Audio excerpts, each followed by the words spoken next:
जय हिंद दोस्तों, आप सभी का ऑल टाइम स्टडी पर बहुत बहुत स्वागत है। तो फ्रेंड, जैसा कि आप सभी जानते हैं, यूपी पुलिस रेडियो ऑपरेटर में लगभग 2400 पदों पर आवेदन मांगे गए थे, जो कि 3 पोस्ट के लिए यहाँ पर आवेदन मांगे गए। और आप सभी जानते हैं इसकी परीक्षा शीघ्र ही जुलाई के अंतिम वीक या फिर अगस्त के फर्स्ट वीक में आयोजित होने वाली है।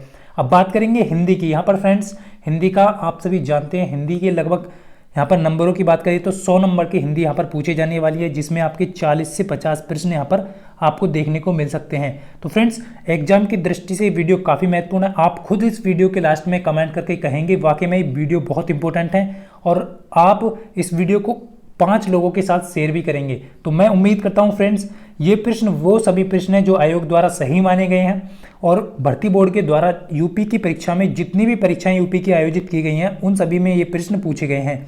तो आपको बड़े ध्यान से देखना है इन प्रश्नों को, और जिस प्रश्न पर आपको डाउट है उसका डाउट क्लियर इस वीडियो में ही आपका हो जाएगा। तो चलिए बिना किसी देरी के वीडियो को शुरू करते हैं। तो फ्रेंड्स, वर्णमाला की परिभाषा और भेद यहाँ पर हम कंप्लीट करने वाले हैं। देखिए, वर्णों के कितने भेद होते हैं। फर्स्ट प्रश्न आपके सामने है। तो वर्णों के 2 भेद होते हैं। कौन कौन से होते हैं? स्वर और व्यंजन आप सभी जानते हैं। तो जहाँ पर बताने की आवश्यकता है डिटेल में, वहाँ पर आपको आवश्यकता के अनुसार बताया जाएगा। ये तो आप सभी जानते होंगे। चलते हैं नेक्स्ट, क्योंकि वीडियो को आपको क्वेश्चन के अकॉर्डिंग पढ़ना है, क्योंकि आपको एग्जाम में टाइम को भी मैनेज करके चलना है। तो वर्णों के समुदायों को क्या कहते हैं? सेकंड क्वेश्चन है। तो फ्रेंड्स, राइट आंसर है वर्णमाला। यहाँ पर ऑप्शन ए हो जाएगा बिल्कुल सही। तो वर्णों के समुदायों को वर्णमाला कहते हैं। और एक थर्ड और क्वेश्चन यहाँ पर आपको इंपॉर्टेंट है कि उच्चारण की दृष्टि से यदि एग्जामिनर पूछे तो भाषा की सबसे छोटी इकाई क्या होगी? ध्वनि होगी। ये आपको ध्यान रखना है। और जब हम उसे लिख देते हैं तो वो आपका वर्ण हो जाती है। तो ये आपको ध्यान रखना है, उच्चारण की दृष्टि से अलग पूछा जाएगा। वर्णमाला किसे कहते हैं? यहाँ पर एक प्रश्न और पूछा गया है, और यूपी बीएड में पूछा गया है ये प्रश्न कि वर्णमाला किसे कहते हैं। तो 4 ऑप्शन यहाँ पर दिए गए हैं। तो बहुत सारे स्टूडेंट्स को कन्फ्यूजन होता है यहाँ पर। तो व्यवस्थित वर्ण समूह को, ऑप्शन डी यहाँ पर बिल्कुल सही हो जाएगा। डाउट क्लियर है? आप सभी जानते हैं हिंदी में वर्णों की बात करें तो हिंदी में कुल वर्ण है 52 आपके, जिनमें से 11 स्वर हैं आपके और 2 अयोगवाह हैं। और मूल व्यंजनों की संख्या की बात करें तो 33 है यहाँ पर। और अन्य जो वर्ण है वो आप सभी को यहाँ पर क्लियर कर दूंगा आगे नेक्स्ट क्वेश्चन में। तो हिंदी भाषा में कुल वर्ण लिपियाँ कितनी है? देखिए, वर्ण लिपियाँ यहाँ पर पूछी गई हैं, और ये कहाँ पर पूछा गया है? जूनियर इंजीनियर टेक्नीशियन के एग्जाम में पूछी गई है 2016 में। तो वामन यहाँ पर जो है बिल्कुल सही आंसर हो जाएगा। नेक्स्ट प्रश्न आप सभी यहाँ पर एक बार क्लियर कर दूं, आपको यहाँ पर इस क्वेश्चन को बताने की जरूरत है, क्योंकि फ्रेंड्स आप सभी जानते हैं हिंदी में वर्ण लिपियों की संख्या आप सभी जानते हैं 52 है। तो फ्रेंड्स, यहाँ पर आपको वो क्लियर कर दूं। देखिए, स्वर की संख्या 11 कौन कौन सी है? आप सभी जानते हैं ए आ ई उ, बड़ा उ, री, ए, ऐ, ओ, औ, ये 11 हो गए आपके। और व्यंजन तो आपके 33 हैं। तो कौन कौन से हैं? के वर्ग में 5 आते हैं, चे वर्ग में 5 आते हैं, टे वर्ग में 5 आते हैं, जिनको फ्रेंड्स कंठव्य, के वर्ग को कंठव्य कहते हैं, चे वर्ग को तालव्य कहते हैं, टे वर्ग को मूर्धन्य कहते हैं, और ते वर्ग को दंते कहते हैं, और पे वर्ग को ओष्ठ्य कहते हैं। अब बात करेंगे यहाँ पर ये हो गया आपके 20। और फ्रेंड्स, 4 जो है अंतस्थ व्यंजन, जो कि ये रे ले वे, 4 ऊष्म व्यंजन से है, यहाँ पर हो जाएंगे ये 8। अब आ जाएंगे संयुक्त व्यंजन। देखिए, संयुक्त व्यंजन वो होते हैं जो कि 2 व्यंजनों से मिलकर बने होते हैं, छत्रज्ञ, श्रेय। तो ये 4 हैं, और अयोगवाह 2 हैं आपके यहाँ पर, आप सभी देख पा रहे होंगे। अंग और अण, ये जो है यहाँ पर जो है 2 हो जाएंगे। और द्विगुण व्यंजन भी आपके यहाँ पर 2 हैं। तो इन्हें टोटल मिलाकर के जो है आपके 52 वर्ण हिंदी में लिपियाँ हो जाती हैं। चलिए अब नेक्स्ट देखते हैं फ्रेंड्स। क्लियर हो गया होगा आपका डाउट सारा। और आप सभी, नेक्स्ट प्रश्न आपके सामने है, शब्द की सबसे छोटी इकाई। देखिए, यहाँ पर शब्द की सबसे छोटी इकाई पूछी गई है, लेकिन आपको यहाँ पर ध्वनि नहीं है ऑप्शन में, तो आपको वर्ण लगा देना है, बिल्कुल सही आंसर हो जाएगा। नेक्स्ट प्रश्न देखेंगे फ्रेंड्स, और बाकी सब डाउट आपके क्लियर हो चुके हैं। नेक्स्ट है आपके सामने छठा प्रश्न है। तो लिपियां चिन्हों के क्रमबद्ध समूह को क्या कहते हैं? देखिए, क्वेश्चन को किस किस प्रकार से एग्जामिनर आपसे पूछ सकता है। यूपी SSC जूनियर असिस्टेंट में पूछा गया है। तो लिपियां चिन्हों को क्रमबद्ध समूह को क्या कहते हैं? तो आप सभी जानते हैं क्या कहते हैं? वर्णमाला कहते हैं। तो ऑप्शन डी बिल्कुल करेक्ट हो जाएगा। नेक्स्ट प्रश्न देखेंगे। देखिए, अब स्वर वर्ण जो परिभाषा है उनकी वो बात करेंगे। देखिए, यहाँ पर एग्जामिनर ने पूछा है कि मात्रा के आधार पर स्वर कितने प्रकार के होते हैं। देखिए, वीडियो के यूपी SSC में पूछा गया 2018 में। तो यहाँ पर मात्रा के आधार पर स्वर की बात करें तो फ्रेंड्स, मात्रा के आधार पर 3 स्वर होते हैं। देखिए, यहाँ पर जो है डाउट बहुत ज़्यादा होता है, उससे मैं आपको यहाँ पर एक्सप्लेन करके दिखा देता हूँ कि मात्रा के आधार पर यदि आपसे पूछे स्वरों की संख्या तो आपको 3 लगानी है, लेकिन हिंदी में आपसे पूछे तो हिंदी में मात्रा के आधार पर स्वरों की संख्या यहाँ पर 3 है, लेकिन हिंदी में पूछे तो स्वरों की संख्या 2 है। देखिए कौन कौन से हास स्वर हो जाएगा, आपका दीर्घ स्वर हो जाएगा और आपका प्लुत स्वर हो जाएगा, ये तीनों हैं। अभी इनको डिटेल में पढ़ने के लिए आपको क्या करना है, आपको हास्य स्वर देखिए जिनमें केवल एक मात्रा का उच्चारण करते समय केवल एक मात्रा का समय लगे, तो आपको यहाँ पर क्लियर है ए, छोटा ए, ई, उ, री, ये 4 जो हैं वो हास्य स्वर के अंतर्गत आते हैं जिनमें एक मात्रा का समय लगता है। दीर्घ स्वर की बात करेंगे फ्रेंड्स, दीर्घ स्वर के उच्चारण में 2 मात्रा का समय लगता है। तो इसे आपको बता दूं फ्रेंड्स, दीर्घ स्वर को ही आपका जो है गुरु स्वर भी कहते हैं और हास्य स्वर को ही लघु स्वर भी कहते हैं। तो एग्जामिनर आपसे यहाँ पर और अन्य शब्द दे देगा और पूछ लेगा, तो ये आपको यहाँ पर ध्यान रखना है। दीर्घ स्वर के अंतर्गत कौन कौन से आते हैं, आ, ई, उ, ए, औ, ए। तो ये आपके यहाँ पर हो जाएंगे 7 और स्वर हास्य स्वर में 4।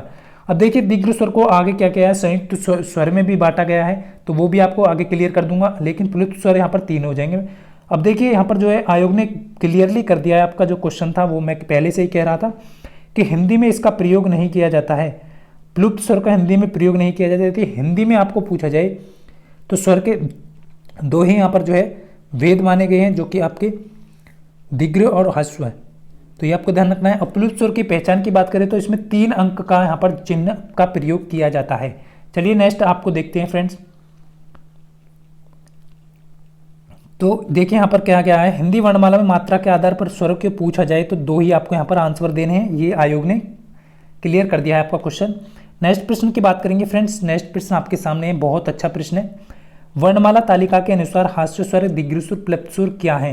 देखिए फ्रेंड्स ये क्या है, वर्णमाला के अनुसार हास्य, दीर्घ और प्लुत क्या है, स्वरी तो है ये, तो ये आपका राइट आंसर ऑप्शन हो जाएगा। नेक्स्ट आपके सामने है, जिनका उच्चारण स्वतंत्र रूप से होता है और जो व्यंजन के उच्चारण में सहायक होते हैं उसे क्या कहते हैं। देखिए स्वतंत्र रूप से उच्चारण स्वरों का ही होता है और वो व्यंजन के उच्चारण में सहायक होते हैं, क्योंकि हर एक व्यंजन में स्वर पाया जाता है, तो ये आपको ध्यान रखना है। तो स्वतंत्र रूप से उच्चारण किसका होता है, तो स्वर का होता है, ऑप्शन ए हो जाए, बी हो जाएगा बिल्कुल करेक्ट। तो अब देखिए स्वरों की संख्या कितनी है मैं आपको पहले ही बता चुका हूँ, और ये यूपीएससी 2017 में पूछा गया है, तो ये आप देख पा रहे होंगे यूपीएससी में पूछा गया है, दोनों पर यूपीएससी में भी पूछा गया है। तो ये 11 होती है स्वरों की संख्या, आपकी बिल्कुल क्लियर हो जाएगी। नेक्स्ट आपसे फ्रेंड्स आप देख पा रहे होंगे यहाँ पर, और जहाँ पर भी आपको डिटेल में बताने की आवश्यकता होगी बताया जाएगा। ध्वनि, स्वर ध्वनि के प्रकार हैं। देखिए स्वर ध्वनि के प्रकार कह रहे हैं, तो यहाँ पर क्वेश्चन को कैसे कैसे पूछा गया है, यूपी बीएड में पूछा गया है। तो दीर्घ, प्लुत, ह्रस्व, तो ये 3 हो जाएंगे, आपका उपयुक्त 3 हो जाएगा बिल्कुल यहाँ पर सही आंसर। पहले ही बता चुका हूँ कि कितनी मात्रा का समय लगता है। स्वरों का उच्चारण, तो फ्रेंड्स स्वरों का उच्चारण होता है, तो 4 ऑप्शन यहाँ पर दिए, बिना किसी की सहायता के यहाँ पर स्वरों का उच्चारण होता है। नेक्स्ट प्रश्न देखेंगे फ्रेंड्स, स्वर किसका भेद है। देखिए स्वर जो है वो किसका भेद है, यहाँ पर बहुत अच्छा प्रश्न है। तो वर्ण का भेद है, स्वर किसका भेद है, आप सभी जानते हैं वर्णों को 2 भागों में बांटा गया है, स्वर और व्यंजन, तो किसका भेद होगा, ये वर्ण का भेद होगा। नेक्स्ट प्रश्न देखेंगे फ्रेंड्स, मात्रा के आधार पर स्वर की बात करेंगे। यहाँ पर देखिए बहुत अच्छा प्रश्न है, यहाँ पर जो पूछा गया है, आयोग के द्वारा पूछा गया है यहाँ पर UPSSC के द्वारा, कि हिंदी भाषा में स्वर हास्य स्वरों की जो संख्या है वो कितनी है, जिसे लघु स्वर कहते हैं। देखिए मैं आपको यहाँ पर समझाने की कोशिश कर रहा हूँ कि यहाँ पर जो है आपका एग्जामिनर क्या पूछ सकता है कि हिंदी भाषा में लघु स्वरों की संख्या कितनी है। देखिए लघु स्वर दे दिया जाए, आपको कन्फ्यूजन नहीं पैदा करना है अपने अंदर कि हास्य स्वर अलग होगा कि लघु होगा, ये दोनों एक ही होते हैं। और यहाँ पर जो है इनकी संख्या 4 है, मैं आप सभी को बता चुका हूँ। और दीर्घ स्वर जिन्हें गुरु स्वर भी कहते हैं उनकी संख्या 7 है। नेक्स्ट प्रश्न देखेंगे फ्रेंड्स, नेक्स्ट प्रश्न आपके सामने है, ये आपके सामने, ये भी SSSC के द्वारा पूछा गया है, UPSSC के द्वारा। देखिए 2 मात्राओं का समय किस में लगता है, किससे, हास्य स्वर से, यानी लघु स्वर से 2 गुना समय किस में लगता है। तो आप सभी को मैंने क्लियर बताया कि दीर्घ स्वर या फिर गुरु स्वर, दोनों एक ही का नाम है, तो ये आपको यहाँ पर ध्यान रखना है, बी। तो देखिए फ्रेंड्स नेक्स्ट क्वेश्चन आपके सामने, निम्नलिखित में से कौन सा दीर्घ स्वर है। अब देखिए यहाँ पर दीर्घ स्वर, संयुक्त स्वर और हास्य स्वर, जिसे लघु स्वर भी कहते हैं। तो यहाँ पर आपको ऑप्शन देखने हैं, तो 4 ऑप्शन यहाँ पर दिए गए हैं। आ, आप सभी जानते हैं आ एक ही जाति के स्वरों से बना है, तो यहाँ पर दीर्घ स्वर हो जाएगा आ। अब ऊ जो है वो आपका हास्य स्वर यानी लघु स्वर है। ए क्या है आपका संयुक्त स्वर है, ओ आपका संयुक्त स्वर है, क्योंकि फ्रेंड्स आप सभी संयुक्त स्वर कौन से होते हैं, जो विपरीत जातियों के स्वर से मिलकर बने होते हैं। अब कौन कौन से, देखिए ए और प्लस ए, ये आपका क्या बना देगा, आ बना देगा। तो ये आपका क्या है, दीर्घ स्वर है। अब ए और प्लस ई, तो ये क्या बना देगा आपका, ए बना दे देगा। तो ये कौन सा हो जाएगा, ये विपरीत जाति के स्वर हैं, तो ये आपका संयुक्त स्वर हो जाएगा। और इसी प्रकार आपको ध्यान रखना है, ओ जो बनेगा वो ए और ऊ से बन जाएगा ओ। तो ये आपको यहाँ पर ध्यान रखना है। नेक्स्ट आपको क्लियर कर दूंगा फ्रेंड्स, आप देख पा रहे होंगे यहाँ पर, आप अच्छे से देख लीजिए, ये क्लियर हो गया होगा आपका, जो आज संयुक्त स्वर हो जाएंगे। चलिए नेक्स्ट देखते हैं, निम्नलिखित में से कौन सा संयुक्त स्वर नहीं है। देखिए अब यहाँ पर जो है संयुक्त स्वर कौन सा नहीं है, तो यहाँ पर ऊ क्या है, देखिए फ्रेंड्स, ऊ एक ही जाति के स्वर से मिलकर बना है। आप सभी जानते हैं छोटा ऊ प्लस छोटा ऊ बड़ा ऊ बन जाएगा। तो ये आपका दीर्घ स्वर है, तो ये ऑप्शन तो होगा नहीं, कौन सा नहीं है, यही हो जाएगा आपका राइट आंसर। और यहाँ पर और बाकी जो है आप देख पा रहे होंगे ए, ऐ, ओ, ये क्या है, संयुक्त स्वर है। तो यहाँ पर सी ऑप्शन बिल्कुल करेक्ट हो जाएगा, इसका क्या हो जाएगा, सी ऑप्शन बिल्कुल सही हो जाएगा। नेक्स्ट प्रश्न देखेंगे, और आप अच्छे से देख लीजिए फ्रेंड्स, यहाँ पर हास्य स्वर ये हैं, दीर्घ स्वर ये हैं, जिनकी संख्या आप नीचे 3 दी गई है, लेकिन यहाँ पर जो है संयुक्त स्वर ये हैं। तो आपको क्लियरली एग्जामिनर इसी प्रकार के क्वेश्चन आपसे पूछने वाला है, तो आपको बिल्कुल भी क्वेश्चन को गलत नहीं करना है, अच्छे से करना है। और ये एक प्रकार से आपकी प्रैक्टिस ही है। और आप कहेंगे तो खाली क्वेश्चन लानी है, तो वो क्वेश्चन भी मैं आपके लिए ले आऊँगा प्रैक्टिस के लिए। पेपर से पहले आपका पेपर बिल्कुल कंप्लीट करा दिया जाएगा। किस स्वर के उच्चारण में दीर्घ स्वर से भी अधिक समय लगता है। देखिए अब यहाँ पर कहा है कौन सा स्वर का उच्चारण, कौन से स्वर के उच्चारण में दीर्घ स्वर से अधिक समय लगता है। आप सभी जानते हैं कि दीर्घ से अधिक यानी 3 गुना समय किस में लगता है, प्लुप्त स्वर में लगता है। तो ऑप्शन डी बिल्कुल यहाँ पर करेक्ट हो जाएगा। प्लुप्त स्वर कौन सा है, देखिए प्लुप्त स्वर कौन सा है, 4 ऑप्शन दिए गए। देखिए उच्चारण से जो है ओम यहाँ पर बिल्कुल सही है, तो यही हो जाएगा। 3 का अंक सा यहाँ पर आपको दिखाई दे रहा होगा, लेकिन ऑप्शन ए में भी है 3, लेकिन ये उच्चारण की दृष्टि से शुद्ध शब्द नहीं है। शुद्ध शब्द ऑप्शन बी है आपका। नेक्स्ट देखिए फ्रेंड्स, संधि सहयोग के आधार पर देखेंगे स्वर। यहाँ पर आप बहुत अच्छा प्रश्न है, संधि सहयोग के आधार पर निम्नलिखित में से किस स्वर को संयुक्त स्वर माना गया है। देखिए संयुक्त स्वर किसे कहते हैं। अब देखिए संयुक्त स्वर मैं आप सभी को पहले बताऊं, ये आपका दीर्घ स्वर है, तो ये ऑप्शन होगा नहीं। ई जो है वो भी एक ही जाति के स्वरों से मिलकर बना है, ये भी नहीं होगा। ऊ जो है वो भी एक ही जाति के स्वरों से मिलकर बना है, ये भी नहीं होगा। डी ऑप्शन यहाँ पर बिल्कुल करेक्ट हो जाएगा आपका। नेक्स्ट देखेंगे फ्रेंड्स, निम्नलिखित में से कौन सा संयुक्त स्वर है। देखिए कौन सा संयुक्त स्वर है, निम्नलिखित में से कौन सा संयुक्त स्वर है। तो यहाँ पर जो 4 ऑप्शन में से एक जो है वो संयुक्त स्वर का है। देखिए फ्रेंड्स अब आप देख रहे होंगे यहाँ पर सी ऑप्शन में आ रहा है, एक आ किससे मिलता है, ए प्लस ए से मिलकर क्या बनेगा आपका, आ बन जाएगा। तो ये आपका दीर्घ स्वर में आ जाएगा। तो ऑप्शन सी तो खत्म हो गया। ऑप्शन बी में भी आपका ए आ रहा है, तो ये भी नहीं होगा आपका, क्योंकि इसमें हास्य स्वर आ रहा है। और ऑप्शन ए में भी आपका री आ रहा है, तो री जो है हास्य स्वर है, तो ये भी नहीं होगा। तो राइट आंसर क्या हो जाएगा, ऑप्शन डी हो जाएगा। इसलिए आपको यदि ट्रिक भी ध्यान ना हो तो आपको केवल 3 ऑप्शन को आप गलत करके चौथा ऑप्शन ढूंढ सकते हैं। तो ऑप्शन डी हो जाएगा, क्योंकि चारों ही इसमें संयुक्त स्वर दिए गए हैं। नेक्स्ट प्रश्न देखेंगे फ्रेंड्स, कौन सा मूल दीर्घ स्वर नहीं है। देखिए यहाँ पर पूछा है दीर्घ स्वर नहीं है, क्वेश्चन को अच्छे से पढ़ना है आपको। तो दीर्घ स्वर कौन सा नहीं होगा यहाँ पर जो है, देखिए दीर्घ स्वर कौन सा नहीं है। आ जो है वो आपका दीर्घ स्वर है, तो ये भी आपका नहीं होगा। ऊ जो है आपका दीर्घ स्वर है, ई आपका दीर्घ स्वर है। डी ऑप्शन यहाँ पर हो जाएगा, क्योंकि एक संयुक्त स्वर है। वो क्या है, एक संयुक्त स्वर है। तो ये आपको क्लियरली हो गया होगा सब कुछ, ये आप सभी अच्छे से पढ़ लेंगे इसे। इसका PDF भी आपको वीडियो के डिस्क्रिप्शन में मिल जाएगा, आप अच्छे से इसे रिवीजन कर लेना, जिन्हें अच्छे से रिवीजन नहीं हुआ है जिनका।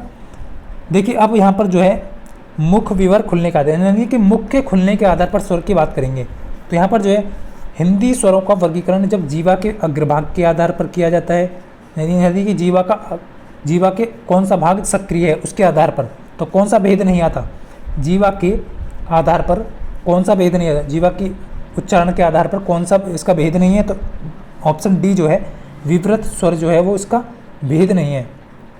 विवृत स्वर जो है वो क्या होते हैं फ्रेंड्स, मुख के खुलने के आधार पर होते हैं, स्वर का भेद है मुख के खुलने के आधार पर। और उनकी संख्या जो होती है वो 4 होती है, मुख के खुलने के आधार पर 4 होती है, लेकिन जीवा की सक्रियता के आधार पर पूछे तो इनकी संख्या 3 होती है, जिन्हें अग्रस्वर, मध्यस्वर, पश्चस्वर। और ये आपको क्लियर कर दूँ एक बार, देखिए जीव की क्रियाशीलता के आधार पर जो स्वरों की संख्या है वो अग्रस्वर, मध्यस्वर, पश्चस्वर 3 होती है, ये आपको ध्यान रखना है। अब देखिए मुख खुलने के आधार की बात करें तो मुख खुलने के आधार पर जो है स्वर 4 प्रकार के होते हैं, विवृत, अर्धविवृत, संवृत, अर्धसंवृत। तो ये आपको ध्यान रखना है बहुत अच्छे से। देखिए नेक्स्ट प्रश्न आपके सामने, अर्धविवृत। अर्धविवृत स्वर कौन सा है? देखिए अर्धविवृत की बात हो रही है यहाँ पर, कौन सा है? तो अर्धविवृत जो है वो आपका ए हो जाएगा यहाँ पर, ऑप्शन जो है सॉरी बी हो जाएगा अर्धविवृत, जिसमें मुख जो है वो आपका आधा खुला रहे। अर्धविवृत किसे कहते हैं? जिसमें मुख का, देखिए यहाँ पर आप क्लियर देख लेंगे, विवृत स्वर में उच्चारण के समय जो है मुख पूरा खुलता है, जिसे आ कहते हैं। विवृत स्वर में केवल एक ही शब्द वर्ड का यहाँ पर यूज किया गया है, जो आ वर्ण है, और इसके उच्चारण में जो पूरा मुख खुलता है। लेकिन अर्धविवृत की बात करें तो मुख आधा खुलता है, और इसमें ए आपका हो जाएगा सही आंसर, बी वाला जो है। तो मुख के, देखिए यहाँ पर आपको क्लियर कर दूं एक बार, सारे के सारे आप क्लियर हो जाएंगे तो आप अच्छे से आंसर लगा पाएंगे। विवृत किन्हें कहते हैं? जिनके उच्चारण में मुख द्वार पूरा खुलता है और एक खुलेगा, वो है केवल आ। आप उच्चारण करके देख लीजिए, आ केवल विवृत में ही एक जो वर्ण है वो आएगा। अब अर्धविवृत की बात करें, जिनके उच्चारण में मुख द्वार आधा खुलता है, देखिए आधा खुलता है मुख द्वार। अब आप खुद बोलिए ए, और ये जो है आपका आ के ऊपर जो है ये आगत स्वर है, ये हिंदी में विदेशी भाषा से आया हुआ शब्द है, तो ये आपको ध्यान रखना है। और औ, तो ये आपको ध्यान रखना है, ये 4 शब्द जो आते हैं अर्धविवृत के अंतर्गत आते हैं, ए, औ, आ, ए। और अर्धसंवृत की बात करेंगे फ्रेंड्स, तो अर्धसंवृत जो है वो जिनके उच्चारण में मुख द्वार लगभग आधा बंद रहता है। देखिए यहाँ पर आपको अच्छे से इन्हें रिवीजन कर लेना है, इनमें ज़्यादातर क्वेश्चन में डाउट होता है स्टूडेंट को।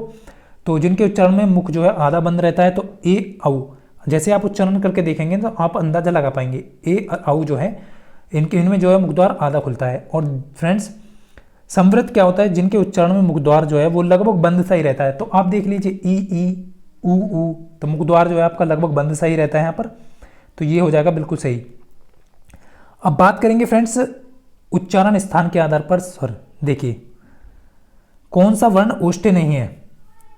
उच्चारण स्थान, अब ये क्या है यहाँ? उच्चारण स्थान के आधार पर, स्थान कौन से स्थान है वो दिए गए हैं, कौन सा वर्ण ओष्ठ्य नहीं है। जैसे मैंने आपको अभी वीडियो की शुरुआत में बताया कि कौन सा वर्ण ओष्ठ्य, कौन से वर्ण ओष्ठ्य हैं, क वर्ग, च वर्ग, त वर्ग, पे वर्ग, तो ये 5 वर्ग हैं, उनमें से कौन सा ओष्ठ्य है कौन सा नहीं है? तो ओष्ठ्य कौन सा हो जाएगा फ्रेंड्स? ओष्ठ्य नहीं है। देखिए यहाँ पर कह रहा है ओष्ठ्य कौन सा नहीं है, तो कौन सा वर्ग ओष्ठ्य होता है ये भी क्लियर कर दूं मैं आपको।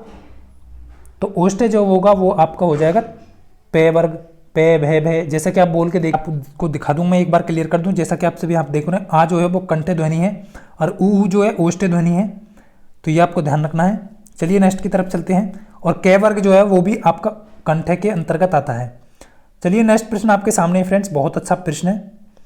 निम्न से कौन सा कंठ्य वर्ण नहीं है? कौन सा कंठ्य वर्ण होगा, सॉरी यहाँ पर कौन सा कंठ्य वर्ण है? जैसा कि मैंने आप सभी को बताया, स्वर की बात करें तो फ्रेंड्स ए और आपका आ, ये जो है कंठ्य स्वर हैं। और व्यंजन कौन से हो जाएंगे इनके? क वर्ग के सब पांचों के पांचों जो हैं वो हो जाएंगे। तो देख लीजिए आप इसमें जो कंठ्य कौन सा है, तो ए जो है वो आपका कंठ्य हो जाएगा, ऑप्शन बी करेक्ट हो जाएगा इसका। चलिए नेक्स्ट की तरफ चलते हैं। नेक्स्ट प्रश्न आपके सामने है। देखिए फ्रेंड्स आपको क्लियर हो जाएगा, ई, चे वर्ग दिया गया है और स्वर दिए गए हैं ई और ई। कौन सा उच्चारण इसके अंतर्गत आता है? देखिए किसके उच्चारण के अंतर्गत ये आते हैं, तो मैंने आपको बताया क वर्ग जो है वो कंठ्य हो जाएगा, च वर्ग हो जाएगा आपका तालव्य। तो आपका यहाँ पर तालव्य आपको बिल्कुल ठोक देना है, सी ऑप्शन बिल्कुल करेक्ट हो जाएगा। चलिए नेक्स्ट प्रश्न की तरफ चलते हैं। जैसा कि आप सभी एक बार क्लियरली यहाँ पर देख सकते हैं, क वर्ग का और आपके 2 शुरू के जो है स्वर, तो ये हो जाएगा कंठव्य। मूर्धन्य री आ जाएगा आपका, री इस मूर्धन्य के साथ टेट हेड है।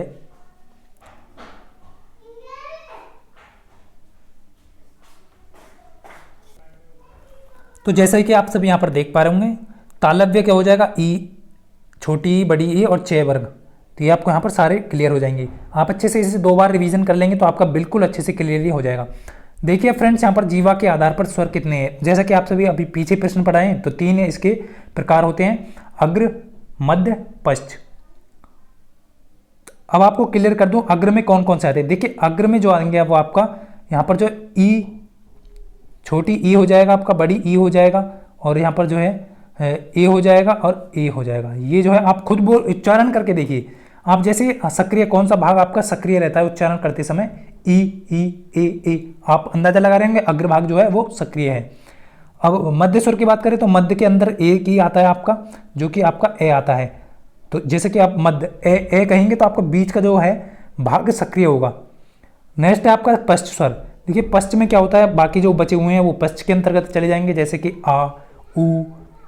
आप खुद ही बोल करके देखिए एक बार उच्चारण करके, तो कौन सा भाग आपका पीछे का जो भाग है वो सक्रिय होता है, आ, उ, औ, औ। तो ये आपका बिल्कुल हो जाएगा यहाँ पर, बिल्कुल अच्छे से आप क्लियर देख पा रहे होंगे। ओष्ठ वर्ण की बात करें, ओष्ठ कौन सा है फ्रेंड्स, देखिए ओष्ठ वर्ण, ओष्ठ वर्ण कौन सा है, यहाँ पर 4 ऑप्शन दिए गए हैं। तो राइट आंसर क्या हो जाएगा, ओष्ठ में आप सभी को बता चुका हूँ, डी ऑप्शन हो जाएगा उ, क्लियरली आपको हो जाएगा सही। नेक्स्ट प्रश्न की तरफ चलेंगे फ्रेंड्स। और स्वर आप सभी यहाँ पर देख पा रहे होंगे, ए आ जो स्वर है वो कंठ के अंतर्गत आते हैं, ई जो तालु के अंतर्गत आते हैं, मूर्धन्य री के अंतर्गत आता है, उ ओष्ठ के अंतर्गत आते हैं, और कंठ तालु जो है, कंठ और तालु दोनों ए के अंतर्गत आते हैं, कंठ ओष्ठ है ओ के अंतर्गत आते हैं। अब नेक्स्ट देखते हैं, नेक्स्ट आपका कंठ तालव्य कौन सा है। देखिए अब कंठ तालव्य कौन सा है, यहाँ पर दिया गया कंठ तालव्य कौन सा है, तो मैंने आप सभी को बताया अभी पीछे, आप सभी यहाँ पर देख पा रहे हो कंठ तालव्य ए जो है वो कंठ तालव्य है, तो ऑप्शन सी हो जाएगा। अब कहेंगे आप कि सर कैसे अंदाजा लगाएंगे कि हम कंठ तालव्य हो जाएगा, तो देखिए फ्रेंड्स कंठ तालव्य, अब आप देख रहे होंगे ए प्लस ई क्या बनेगा आपका, ए बन जाएगा ना। तो ए किसके अंतर्गत आता है, कंठ के, ई किसके अंतर्गत आता है, तालव्य के, तो इसको मिला के कंठ तालव्य बना दिया गया है। तो ये आपको यहाँ पर क्लियर हो गया होगा डाउट। चलते हैं नेक्स्ट प्रश्न की तरफ। नेक्स्ट प्रश्न आपके सामने है, किस वर्ण का उच्चारण कंठ तालु है। देखिए कंठ तालु अभी मैंने आपको बताया, ए जो है वो कंठ तालु के अंतर्गत आएगा, बी ऑप्शन यहाँ पर बिल्कुल करेक्ट हो जाएगा।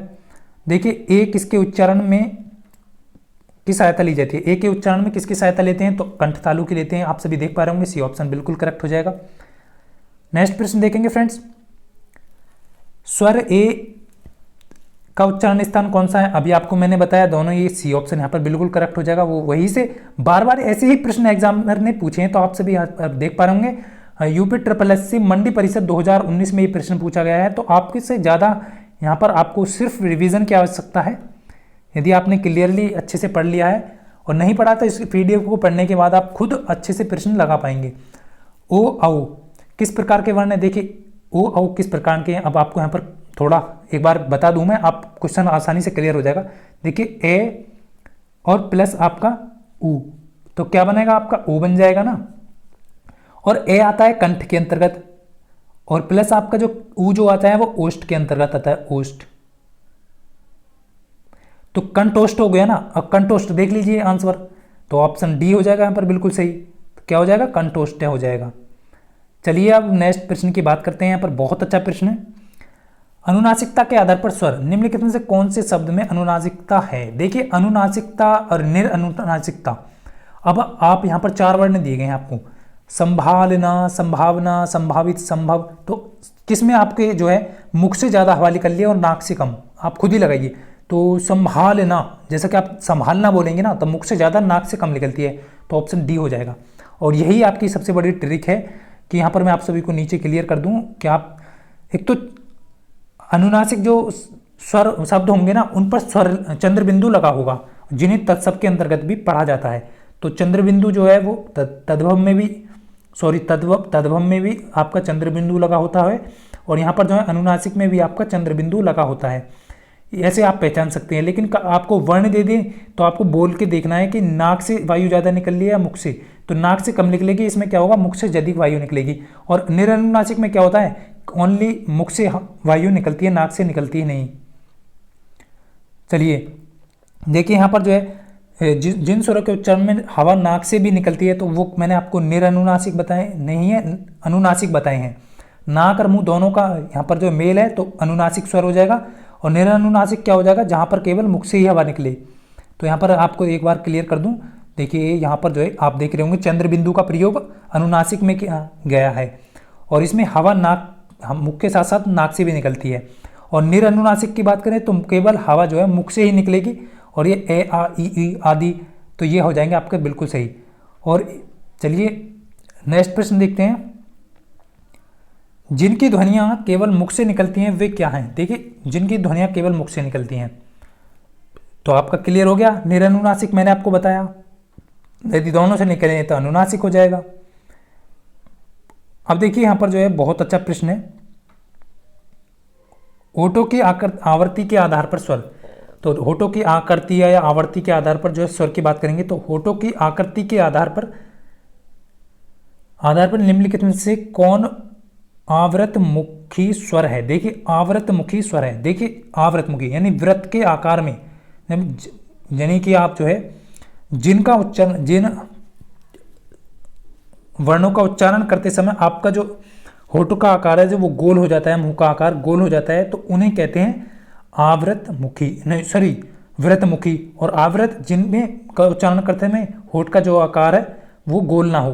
तो होठ का आकार देखिए किस में गोल हो रहा है आपका, ई में नहीं हो रहा, तो ये भी नहीं होगा। ओ